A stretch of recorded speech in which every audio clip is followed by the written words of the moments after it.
윤석열 대통령 얘기를 좀 해봤으니까 이번에 한동훈 장관 얘기를 그냥 이어서 좀 가볼까요? 세트죠. 네, 한동훈 장관이 이번에 국회에 와서 28일 그저께 국회에 와가지고 노웅래 민주당 의원 체포동의안 예.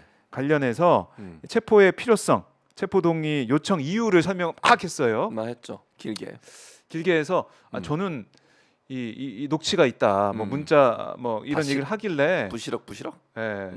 그 직접 트는 줄 알고 막 보고 있었는데 그거 읽어주더라고요. 그래서 네, 읽어주는 맞아요. 상황까지 좀 갔었는데 그래서 여기에 대해서 민주당은 강하게 좀 반발했고 한동훈 장관이 다시 또 내 설명이 오히려 부족했나 보다 이렇게까지 반박을 또 자세히 해야 하던데 된다는 더 자세히 했어야 된다 아쉬움을 표하던데 어떻게 보셨습니까? 일단 네. 법무부 장관은 개별 사건에 대해서 개입하거나 또는 어떤 형태로 연관돼서 압력을 가하면 안 되게 돼 있어요. 물론 네. 뭐 그걸 발표한 게 압력을 가했냐 이렇게까지 제가 얘기하기는 아직은 섭부르지만 누가 봐도 이거는 그 사건을 너무 자세히 알고 있는 거예요.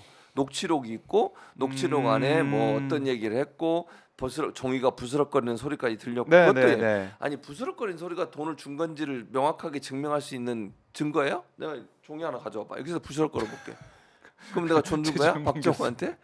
저한테 돈 주는 걸로 그 소리로 그거 소리 갖고는 안 되죠. 소리 나는 거 아니 옆에 종이가 있어도 소리가 날 수도 있고요. 그럴 수 있는 거잖아요. 그럴 뭐 가능성이 움직이다가 있는 거죠. 소리가 날 수도 있는 거죠. 네. 그러니까 어쨌든 근데 중요한 건 법무부 장관이 너무 자세하게 사건에 관련된 얘기를 하니 이거 법무부 장관이 그러면 이 노웅래 의원 사건을 네. 아주 막 직접적으로 수사 지휘하는 거 아니냐 이런 오해를 불러일으키는 거예요. 물론 본인이 오해. 아니라고 얘기했으니까 네. 제가 오해라고 분명히 오해. 말씀드려서 오해를 불러일으킬 수 있다. 음. 그러니까 이게 보통은 일반적으로 이렇게 체포동의안을 요청할 때는 네. 개요 정도만 얘기해요. 그동안 늘 그랬던 것 그러니까 같아요. 짧게 예를 들면 뭐 뇌물을 얼마를 받았고 예컨대 검찰의 주장이죠 물론 그렇죠. 이런 상황이고 이렇기 때문에 증거 인멸의 위험성이 있으니 체포동의안을 표결해 주세요라고 요청을 하는 거지 이렇게 아주 구체적으로 어떤 일이 있었고 녹취록이 있고 녹취록이 어떤 내용이 있고 이런 것까지 네. 다 얘기하는 것은 누가 봐도 오해를 불러 일으킬 수 있잖아요. 한동훈 장관이고 그러면 이 사건에 개입을 하나 지금? 왜냐면 어쨌든 장관은 검찰의 사무를 관리 감독하고 지휘할 수 있는 권한은 있잖아요. 그렇죠. 물론 근데 개별 사건에 개입하면 안 돼요. 개별 네. 사건은 법무부 장관이 개입 못하도록 돼 있습니다. 법적으로도.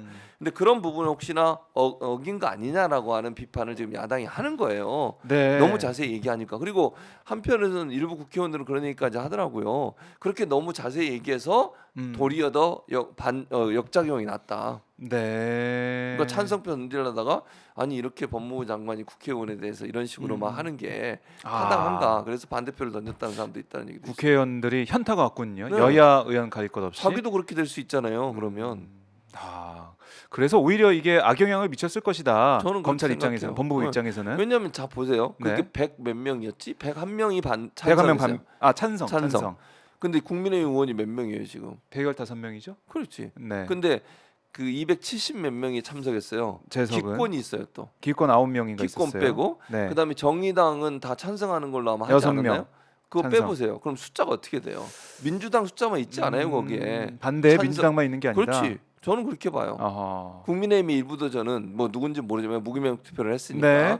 국민의힘 의원들도 반대했을 가능성이 있다고 봅니다. 반발표가 분명히 어. 있었을 거라고 생각해요. 오히려 이런 게 반발이 나올 수밖에 없는 거다. 그렇죠. 아까 말씀드린 것처럼 다 참석도 안 했어요. 290 몇 명 중에 네. 270 몇 명만 참석하고 20명 빼야 되잖아요. 거기서 네. 기권표 빼야죠. 8명.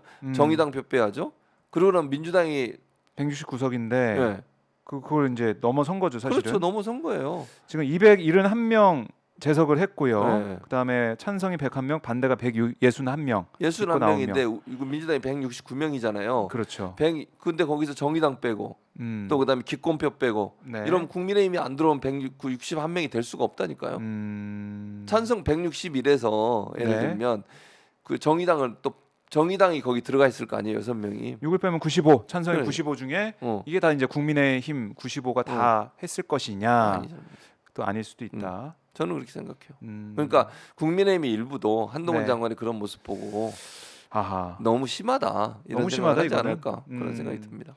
그래요. 이 한동훈 장관은 뭐 이제 오늘 반박을 하면서 돈 받은 게 없다면 피의 사실 아니야 허위 사실 공표 주장해야 되는 거 아니냐. 근데 왜 민주당은 왜 피의 사실 공표했다 이거 주장하냐. 뭐 이렇게까지 꼬집더라고요. 근데 피의사실 공표는 구체적으로? 법적으로 문제되는 거 아닌가요? 법에 못하게 내는 거 아니에요? 피의사실 공표는? 그러니까 이런 걸 얘기하는 것 같아요. 음. 아니 무죄라고 한다면 허위 사실이라고 주장해야 되는데 왜 피의 사실이라고 하느냐. 그러니까 이것 좀 인정하는 셈 아니냐 이렇게 좀 얘기를 한 것 그러면 같은데. 반대로 제가 뭐 이렇게 물어볼게요. 네. 그럼 왜 법에는 피의사실 공표를 못하도록 법으로 막아놨죠? 아니 그 법은 뭐냐면요. 피의자라 하더라도 재판이 완전히 끝날 때까지 무죄 추정의 원칙을 적용받는 네. 거예요. 근데 그게 공표가 되는 순간 사람들은 그 사람이 죄가 있는 것처럼 오해를 할 수 있고 이미지가 생길 수 있는 거잖아요. 그걸 막기 위해서 피의사실 공표를 못하도록 법으로 막아놓은 거예요. 네. 근데 장관이라는 사람이 국회에 나와가지고 피의사실을 물론 뭐 필요에 의해서 뭐 투표를 해달라고 요청하기 위해서 하는 말이라 하더라도 너무 그럼, 구체적으로 얘기하는 것이 그건 왜냐하면 법정에 가서 가려져야 될 문제잖아요. 검찰은 그렇게 보지만 또 변호인 측은 이렇게 안 볼 수도 있는 것이고 법원에 네. 가서 어떤 경우가 나올지 몰라요. 지금은 아하. 3심까지 가서 어떤 경우가 나올지 우리가 예측하기 어렵잖아요. 그렇죠. 그 선입견을 심어주는 거예요. 그래서 피의사실 공표를 못하게 하는 거예요. 그러니까 한동훈 장관은 자기 주장만 하는 거야. 한동훈 장관 입장은 그런 거잖아. 죄가 없다면서 왜 피의사실이라고 얘기하냐고 그러는데요. 그렇죠. 그 피의자가 피의사실이 있다 해도 그건 공개되면 안 되는 거예요. 그리고 그 피의사실은 지금 현재는 검찰의 일방적 주장인 것이고요. 네. 법원에서 완전히 판결 나기 전까지는 그게 사실인지 아닌지는 아직은 우리가 확신할 수 없어요. 물론 그게 사실일 수도 있겠지. 아닐 수도 있는 거 아니에요? 알 수가 없는 거다. 그렇죠. 지금은. 근데 어떻게 피의사실 공표를 하고 하는 게 문제가 없다고 얘기할 수 있어요? 그 논리가 맞지 않아요. 자기 논리는 자기 주장으로 논리가 그게 맞을지 모르지만 네. 반대 입장에서 보면 피의사실 공표를 막아놓은 이유는 잘못된 이미지가 생기거나 재판이 끝나기 전에 피의자에 대한 과도한 뭐 범죄인과 같은 그런 이미지가 생기는 걸 막기 위해서 피의사실 공표를 막아놓은 거예요. 네. 시시비비를 가려야 되니까. 아하. 노웅래 의원은 아니라고 얘기하고 있잖아요 지금. 그렇죠. 이제 맞서고 있는 건데 재판 과정에서 어떻게 될지. 어쨌든 이 체포 영장 동의를 한동훈 장관이 구했지만은 국회의원들은 반대가 더 많았다. 예. 그렇게 되면서 한동훈 장관은 오히려 내 설명이 부족했다라고 얘기를 하고 있는데 한번 보죠. 어떻게 될지 봐야 될 것 같고. 자, 이 얘기 이제 한동훈 장관 얘기 나왔으니까 이것까지 좀 이어갈게요. 더 탐사 이 두 대표가 예. 기각이 됐습니다. 영장 기각됐죠. 기각이 됐죠. 어제 이제 심사를 받고 결과 나왔는데요. 강진구 최영민 공동대표 구속영장을 서울중앙지법에서 기각을 했는데 예. 이유는 이런 거죠. 구속의 사유와 필요성의 소명이 다소 부족했다 이렇게 네. 설명했고 예.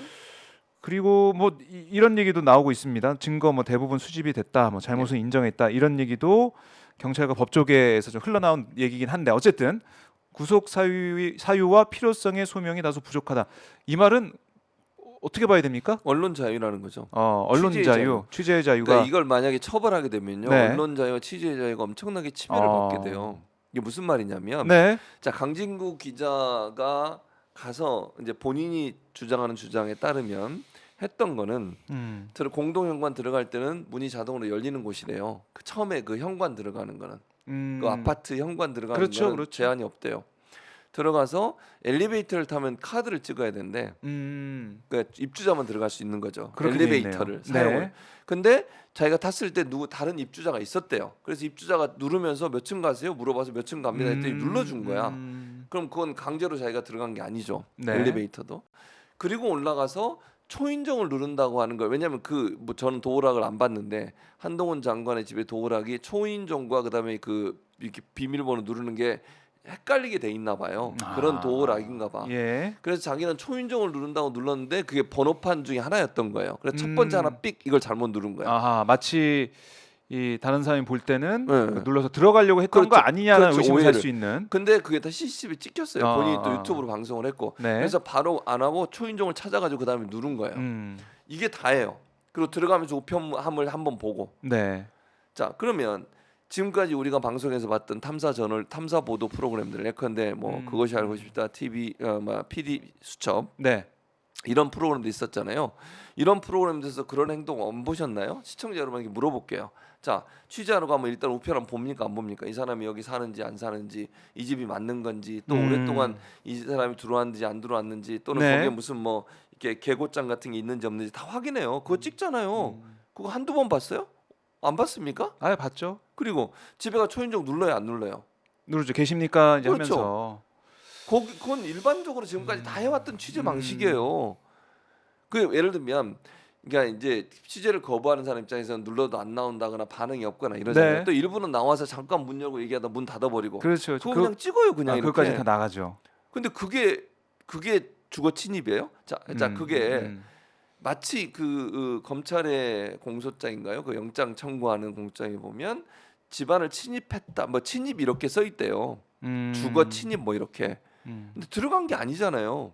그렇죠. 안에는 안 들어갔죠. 그리고 만약에 막 여러 번 진짜 아까 강진구 기자가 실수라고 주장했던 네. 누르는 과정을 여러 번 했다고 쳐. 그럼 진짜 문제가 될 수 있지. 비밀번호 막 여러 번 눌러보는 거야. 막 몇 번을. 그건 문제가 된다고 저는 봐요.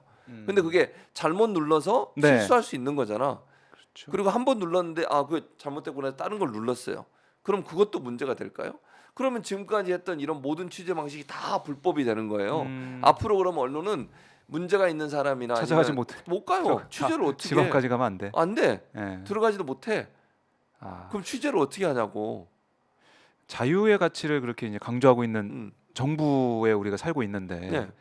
표현의 자유, 언론의 자유는 엄청나게 억압돼요. 억압되고 그러면. 있다. 그러니까 법원 입장에서도 예. 이걸 만약 이게 불법으로 해버리거나 아니면 구속영장을 파장이 크죠. 해버리면 네. 언론들이 이제 취재를 못하는 거예요. 언론 자유가 위축이 돼요. 아하. 본인이 그렇게 윤석열 대통령 언론 자유 뭐 다 보장하겠다고 몇 번을 그렇죠. 얘기했고 예. 지난번 대선 과정에 언론중재법 논란 됐을 때 뭐라 그랬습니까? 민주당을 향해서 문재인 정부를 향해서 언론 자유를 탄압한다고 손해배상금 조금 올린다고 네네. 그거 가지고 얼마나 뭐라 그랬어요. 근데 지금 윤석열 뭐 하는 걸 보세요. 한동훈 장관도 본인이 피해자라는 이유로 네.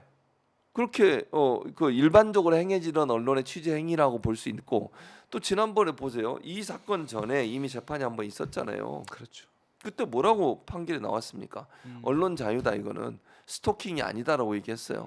네, 그걸 확인해 주는. 확인해 줬잖아요. 네. 왜냐하면 공무 차량을 타고 갔고 한동훈 장관 개인 차도 아니고 한동훈 장관이 법무부 장관의 임무를 수행할 때 쓰는 공무 차량을 따라간 거니까 당연히 네. 그건 취재 대상이 되는 거고 그게 이렇게 만약 이걸 법적으로 처벌하면 언론 자유가 침해될 수 있기 때문에 취재 자유 안에 포함될 수 있다라고 얘기했어요. 네. 그리고 그 소위 청담동 그 의혹도 아직 수사가 진행 중이어서 뭐가 진실인지 모르는 상황이다라고까지 얘기했다면서요. 그 판결문에는 최종적으로 그게 거짓이다 이렇게 결론도 내리지 않았어요. 거기서는. 네. 근데 그렇게 취재를 하고 있는 것을 제한해 버리면 앞으로 그러면 권력기관이 뭐냐 비리가 있거나 문제가 있거나 아니면 의혹이 있어가지고 제보가 들어오면 취재를 할 수 있겠냐고요.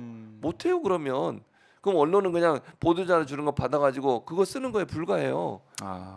그게 기자로서 언론사의 역할이라고 보십니까, 박정우 기자님? 아유, 그건 뭐 기자가 이제 필요 없게 되는 거죠. 그렇죠. 그러면 그냥 홍보실만 있으면 돼요. 받아쓰기 한 사람에 있어야 되는 그런 상황인데 법원에서 어쨌든 뭐 민주주의 최후의 보루라고 불리는 게 사법부니까 여기에 대해서 이건 안 된다는 거 선을 그어주고 있다 그렇죠. 볼 수가 있는데 자, 이제 어쨌든 이 언론 취재에 있어서 현 정부가 좀 보여주고 있는 것들은 뭐 다 이제 법적인 대응으로 이제 가겠다는 거 아니겠습니까? 그렇죠. 언론 얘기는 좀 뒤에 조금 더 해보겠지만 어쨌든 한동훈 장관 얘기하면서 여기까지 왔어요. 더 탐사 이 강진구 그리고 최영민 공동대표 영장 기각이 됐다. 그렇습니다. 이렇게 정리해 보고요. 다시 또 청구할지는 모르겠습니다만 어쨌든 법원에서 봐서도 무리수다 이거는 그렇죠. 이건 안 된다 이런 얘기를 하고 있는 걸로 풀이할 수가 있겠습니다.